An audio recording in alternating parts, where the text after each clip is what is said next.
So MK40 with a cab. The heater system is it works slightly different to your standard heating system in a cab.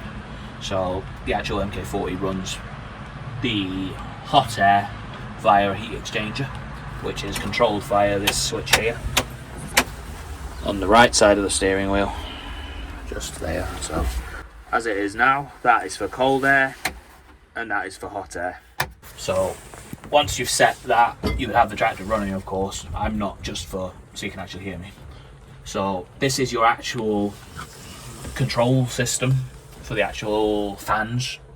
So you notice you've got a power switch, a rocker switch.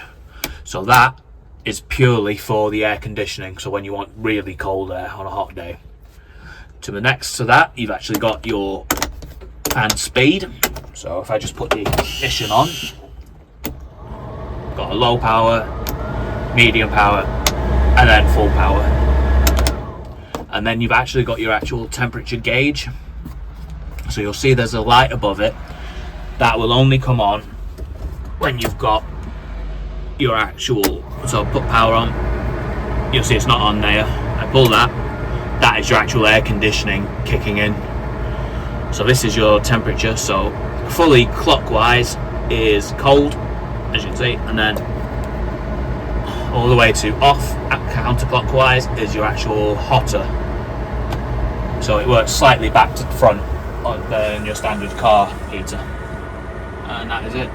So again, if you want hot air, you would have your air conditioning switched off, set your fan speed to whatever speed you want, and ideally you would have that in the off position or just slightly clockwise of that position, with your heat exchanger switch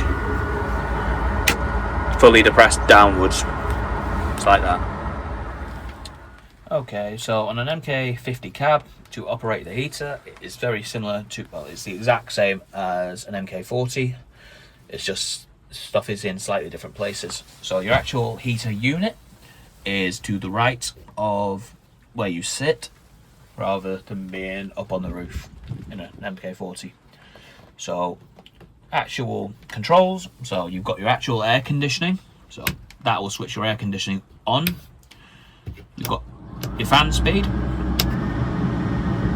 which is like that, and then you've got your actual temperature with fully clockwise being there, and that will bring the temperature right down. So if you want hot, for example, you would have that all the way there with whatever fan speed you want, and that off.